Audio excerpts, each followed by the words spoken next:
Você já passou a noite inteira estudando, entendeu tudo na hora, mas quando chegou na prova, nada.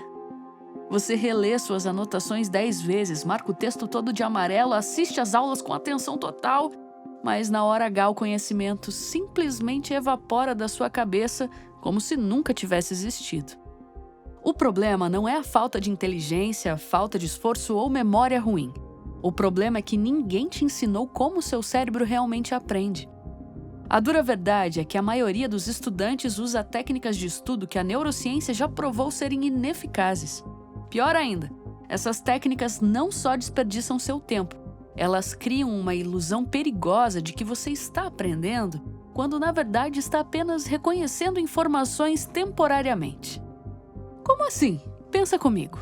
Quantas vezes você já estudou algo por horas, fechou o caderno sentindo que dominava o conteúdo, mas uma semana depois não conseguia lembrar nem dos conceitos básicos? Isso acontece porque a maioria das técnicas de estudo que os seus professores recomendaram estão fundamentadas em suposições do século XIX sobre como aprendemos. Reler textos, fazer resumos coloridos, assistir aulas passivamente, marcar parágrafos inteiros. Tudo isso cria o que os neurocientistas chamam de ilusão de fluência. Quando você relê algo pela 5ª vez, parece familiar. Seu cérebro reconhece as palavras rapidamente e você interpreta isso como aprendizado. Mas reconhecer não é o mesmo que lembrar. E pior, não é o mesmo que aplicar esse conhecimento em situações novas, que é precisamente o que as provas e a vida real exigem de você.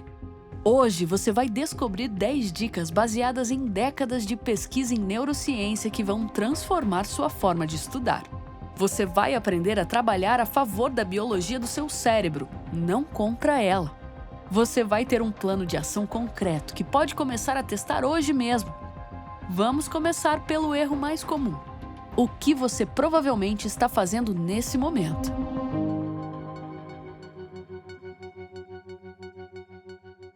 Antes de mostrar o que funciona, você precisa entender por que os métodos que você usa agora estão criando uma ilusão de aprendizado.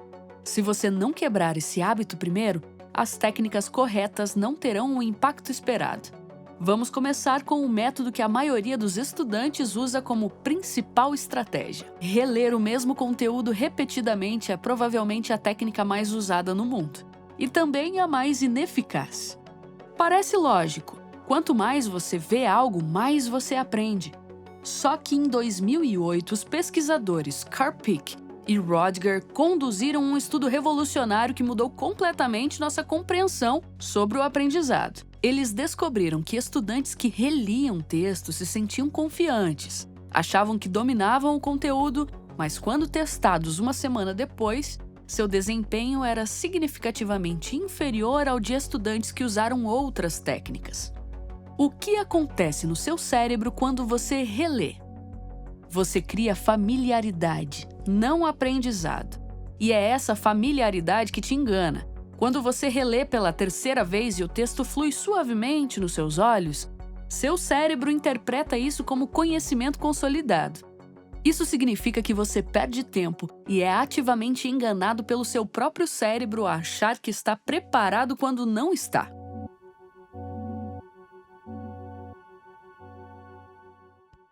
Ah, mas eu não leio só, eu tenho um sistema elaborado onde amarelo é conceito principal, rosa é definição, verde é exemplo. Parece produtivo, né? Você está fazendo algo ativo, movendo sua mão, tomando decisões sobre o que marcar, mas neurologicamente, você está criando outra camada de ilusão. Marcar texto é reconhecimento disfarçado de processamento. Você lê algo, acha importante, marca. E seu cérebro diz, pronto. Processado. Mas você não processou nada. Você não fez nenhuma conexão neural significativa. Um experimento da UCLA comparou estudantes que marcavam textos com estudantes que apenas liam sem marcar. Resultado? Nenhuma diferença significativa na retenção. O tempo gasto escolhendo cores e sublinhando frases não agregou valor cognitivo.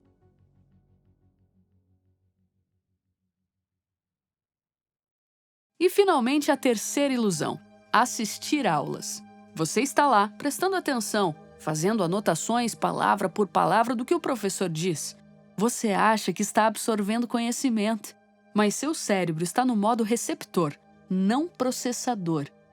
Estudos de neuroimagem mostram que quando você apenas escuta informação nova, a atividade cerebral fica concentrada nas áreas de processamento auditivo e reconhecimento de padrões. As áreas responsáveis por memória de longo prazo e conexões conceituais ficam relativamente inativas. Isso explica por que você pode assistir uma aula inteira, entender perfeitamente cada palavra que o professor diz e 3 dias depois não conseguir explicar o conceito central. Você processou a linguagem, não o significado. Você reconheceu as palavras, mas não construiu estruturas de conhecimento.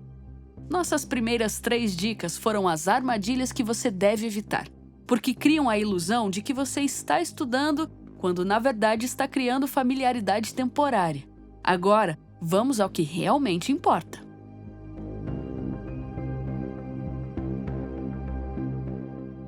Se existe uma única técnica que poderia transformar seus resultados de estudo, é a recordação ativa. O princípio é simples, mas meio contraintuitivo. Em vez de reler ou revisar suas anotações, você força seu cérebro a recuperar a informação da memória sem ajuda. Você fecha o livro e tenta recordar. Você se testa antes de estar pronto. Você cria perguntas antes de saber as respostas. Isso parece óbvio quando explicado assim, mas vai contra o instinto de todo estudante. Queremos revisar, garantir que sabemos antes de nos testar. Mas neurologicamente, é exatamente o oposto que funciona. E as evidências científicas são incríveis. Em 2011, Hodger e Butler publicaram uma meta-análise revisando décadas de pesquisa sobre técnicas de aprendizado. O resultado foi claro. Recordação ativa produzia, em média, retenção de longo prazo significativamente superior a qualquer forma de estudo passivo. Por que isso funciona? Quando você força seu cérebro a recordar uma informação, você está literalmente reconstruindo as conexões neurais que armazenam aquele conhecimento. Cada vez que você recupera com sucesso uma memória, você fortalece as sinapses envolvidas através de um processo chamado potenciação de longo prazo. Ler sobre fotossíntese não fortalece as conexões neurais sobre fotossíntese. Recordar ativamente força seu cérebro a lembrar e explicar a fotossíntese. Isso sim cria aprendizado real. E a parte mais importante, quanto mais difícil para lembrar, mais forte o aprendizado. Os neurocientistas chamam isso de dificuldade desejável. Se você consegue lembrar algo facilmente, você fortalece pouco as conexões. Se você tem que se esforçar, buscar pistas, reconstruir o raciocínio, você cria conexões muito mais robustas e duráveis. Por isso, testar a si mesmo quando você ainda não domina completamente o conteúdo é mais eficaz que esperar até estar pronto.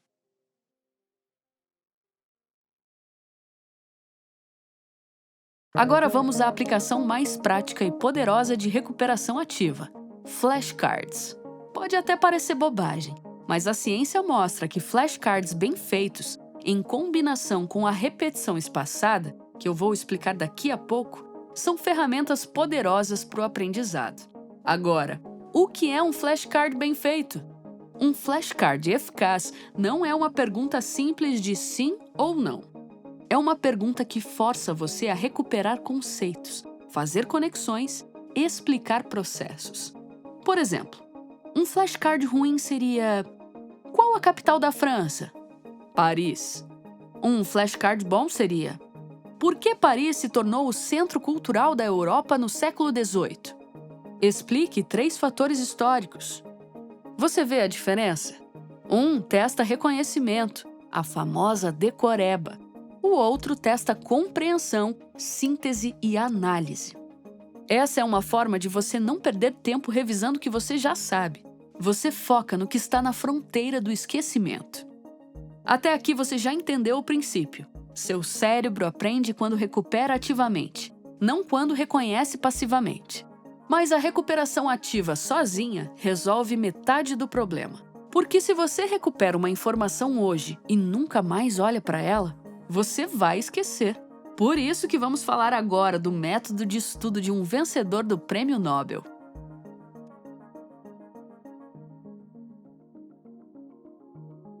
Existe uma técnica de recuperação ativa tão poderosa que ganhou o nome de um dos físicos mais brilhantes do século XX, Richard Feynman.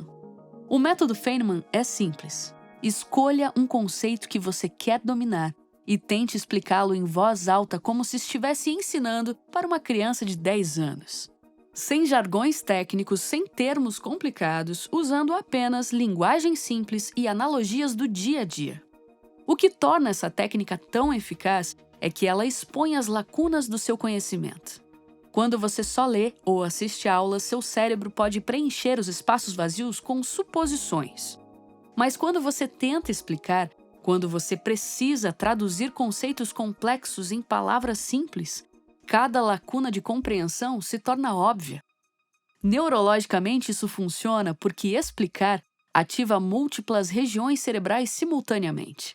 Você precisa recuperar a informação da memória, organizá-la de forma lógica, traduzir para linguagem acessível, criar analogias conectando com conhecimentos prévios, antecipar perguntas e objeções. É recuperação ativa em nível avançado. Um estudo da Universidade de Washington mostrou que estudantes que usavam o método Feynman tinham um desempenho significativamente superior em provas de compreensão conceitual do que estudantes que simplesmente estudavam e faziam exercícios. Na prática, você não precisa ensinar para ninguém de verdade. Pode só falar em voz alta, sozinho no quarto. Pode gravar áudios no celular explicando conceitos para você mesmo. Pode escrever posts de blog ou fazer vídeos curtos explicando o que aprendeu. O ato de formular explicações claras é o que cria conexões neurais profundas.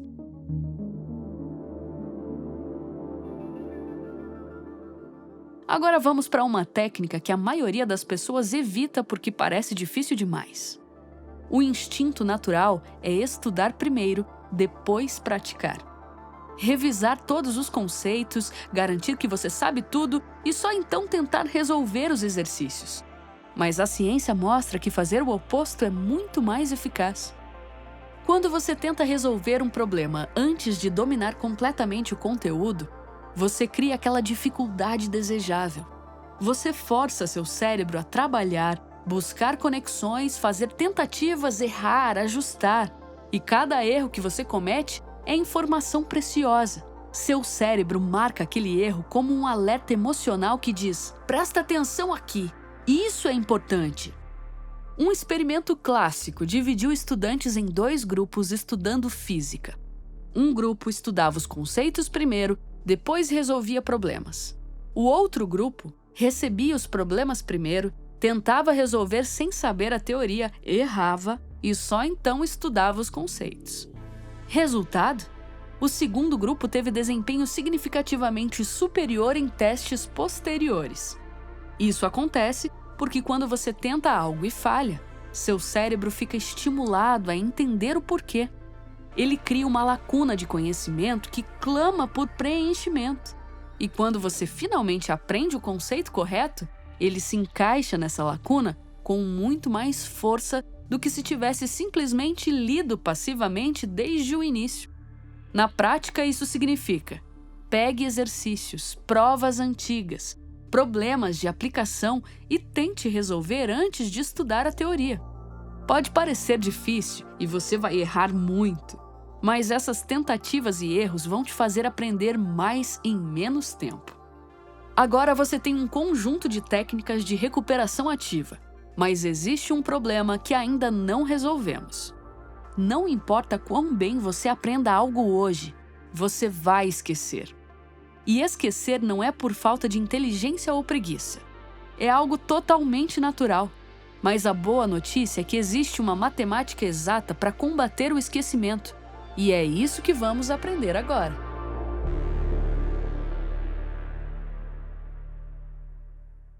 Em 1885, um psicólogo alemão chamado Hermann Ebbinghaus fez algo extraordinariamente tedioso que mudou para sempre nossa compreensão da memória. Ele memorizou listas de sílabas sem sentido e testou a si mesmo repetidamente ao longo de dias e semanas, documentando exatamente quanto ele esquecia e quando. O resultado foi a curva do esquecimento, um dos achados mais replicados em toda a história da psicologia. A curva mostra algo crítico. Sem qualquer tipo de revisão, você esquece a maioria de qualquer informação nova dentro de 24 horas. Aquela aula de 3 horas que você assistiu ontem, até amanhã, a maior parte dela terá evaporado da sua memória. E nos dias seguintes, o esquecimento continua até você reter apenas fragmentos desconexos. Mas a parte mais fascinante é, se você revisar a informação no momento certo, antes de esquecê-la completamente, você não só recupera o que estava perdendo, você aumenta significativamente o tempo até o próximo esquecimento. Neurologicamente, isso acontece porque cada recuperação bem-sucedida fortalece as conexões sinápticas e move gradualmente a informação do hipocampo, onde as memórias de curto prazo são armazenadas, para o córtex, onde as memórias de longo prazo se consolidam. Seu hipocampo é como o RAM de computador, rápido, mas volátil. Seu córtex é como o HD, mais lento para gravar, porém permanente.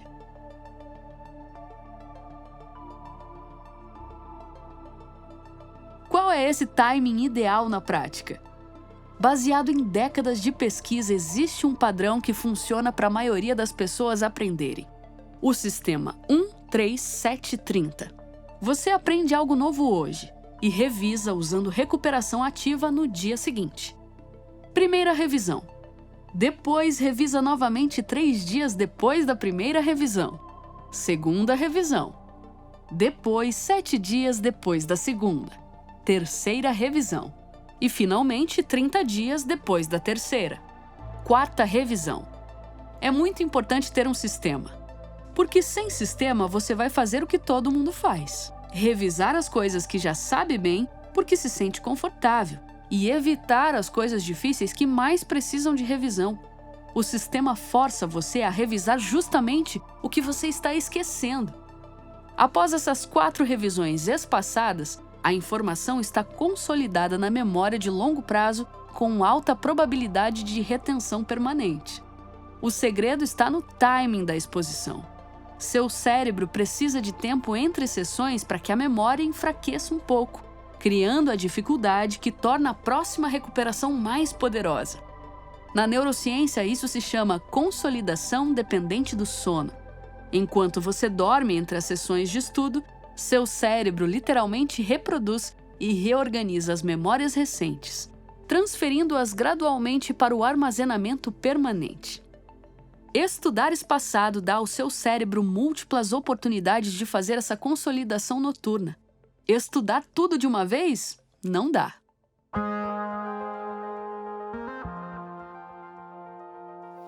Existe uma razão neurológica profunda pela qual maratonas de estudo de 8 horas deixam você exausto, mas pouco motivado, enquanto sessões curtas de 25 minutos podem deixar você energizado e querendo mais. A diferença está no sistema dopaminérgico do seu cérebro.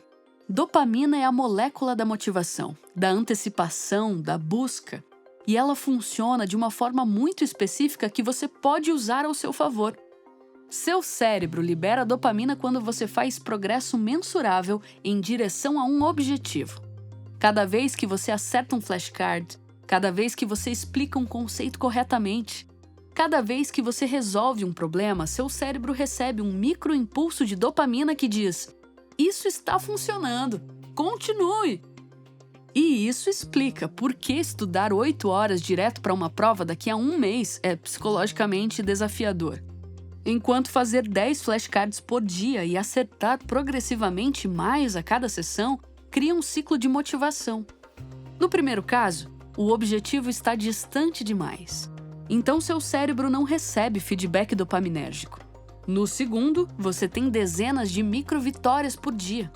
E o mecanismo mais inteligente: recuperação ativa cria essas micro-vitórias automaticamente. Isso aumenta sua autoeficácia percebida, que é a crença de que você é capaz de alcançar seus objetivos. E a autoeficácia não vem de motivação abstrata ou discursos inspiradores. Vem de evidências concretas de que você está melhorando. Recuperação ativa oferece essas evidências diariamente. Você possui agora um conjunto completo. Sabe o que não funciona, sabe o que funciona, entende por que funciona neurologicamente e conhece o sistema de motivação que mantém você no caminho. Mas eu sei o que está passando pela sua cabeça agora. Isso parece valioso, mas como que eu começo? Eu tento implementar tudo de uma vez ou escolho uma técnica? E se eu não conseguir manter a consistência? O que você precisa entender sobre mudança de hábitos de estudo? Seu cérebro resiste a mudanças radicais. Se você tenta implementar as 10 técnicas amanhã, você vai sobrecarregar sua capacidade cognitiva. Vai se sentir frustrado e vai voltar aos métodos antigos em uma semana. Escolha uma técnica para começar e a aplique por 2 semanas antes de adicionar qualquer outra. Mas por quê? Porque 2 semanas é o tempo mínimo para o seu cérebro começar a automatizar um novo comportamento. Qual técnica escolher primeiro? Minha recomendação baseada em impacto: recordação ativa. É a técnica de estudo mais eficaz de acordo com a ciência. Recordação ativa sozinha, mesmo que imperfeita, é superior a qualquer forma de estudo passivo. Não espere condições perfeitas.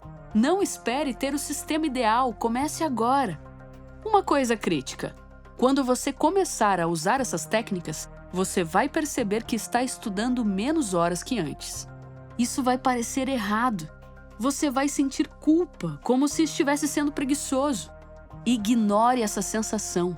Ela é o seu cérebro confundindo o tempo investido com o aprendizado real. E se você quiser se aprofundar mais sobre psicologia e neurociência aplicada ao dia a dia, assine o RD. Lá nós temos diversas aulas sobre sistema de recompensa, aprendizado, sono, motivação, disciplina e muito mais. Para assinar o reservatório de dopamina, o link está na descrição do vídeo. E se esse conteúdo te ajudou de alguma maneira, deixa seu like e se inscreva no canal. Até o próximo vídeo!